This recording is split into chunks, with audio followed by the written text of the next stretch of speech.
Bonjour YouTube, j'espère que ça va bien, c'est Voltar. Aujourd'hui, on se retrouve pour une nouvelle vidéo au sujet de The Amazing Digital Circus.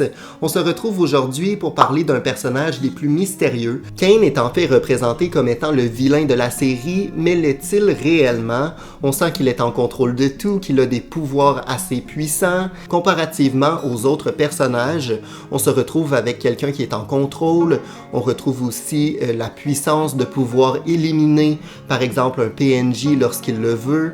On a aussi le pouvoir de venir soigner le glitch chez d'autres joueurs et tout ça. C'est d'ailleurs ce qui me fait grandement douter de ma propre théorie, le fait qu'il soit autant puissant, qu'il semble avoir un peu le contrôle sur la totalité du cirque, mais je pense que tout ça est une espèce de façade et qu'il y a un être supérieur qui le dirige, qui le guide, mais que Kane n'est pas réellement en contrôle de la totalité de ses actes. Et donc j'ai très hâte d'analyser tout ça avec vous. Selon moi, Kane serait en fait un humain comme tous les autres personnages. Bref, on regarde ça dès maintenant. Le premier élément qui fait penser que Kane est comme tous les autres joueurs est en fait que physiquement, chaque personnage représente un jouet assez connu et que Kane fait également référence à un jouet culte. Donc j'ai l'impression qu'au niveau physique, au niveau de son apparence, il n'est pas tant différent des autres finalement. On a par exemple Pomni qui ressemble à un clown qui sort d'une boîte à surprise. On a également Jax qui représente un peu un lapin en peluche. On a aussi un personnage qui ressemble à un amas de blocs ou encore une poupée. Donc il y a une espèce de thème récurrent dans la fabrication des personnages dans leur style et Kane ne fait pas exception à la règle. Il ressemble à l'ancien jouet là, qui est une espèce de dentier mécanique.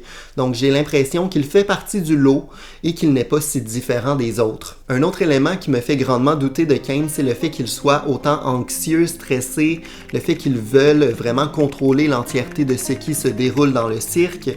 J'ai l'impression que dès qu'il a une perte de contrôle, il va un peu avoir la pression de devoir régler tous les problèmes.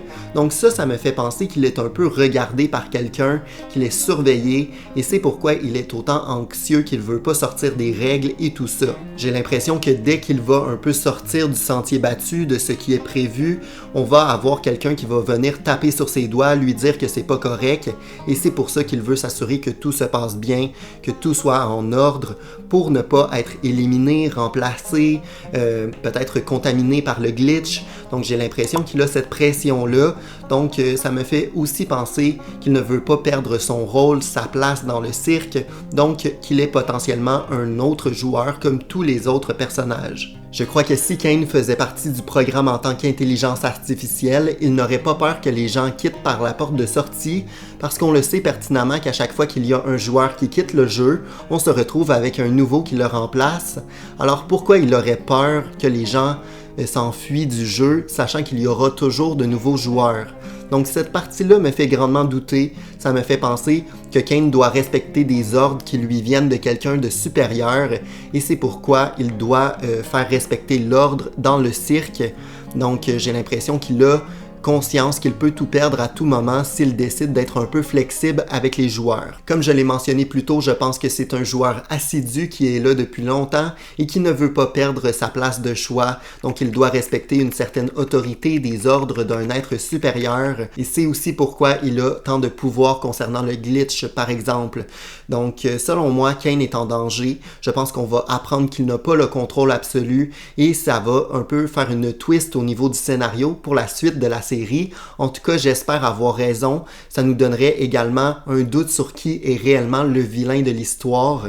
Bref, je sais aucunement si ma théorie fait du sens ou pas. Dans ma tête, ça fait du sens, ça serait plausible, mais bon, ça reste encore une théorie basée sur très peu d'indices. Merci énormément pour votre soutien, c'est vraiment apprécié. Si jamais vous avez bien aimé la vidéo, mettez un pouce en l'air, abonnez-vous.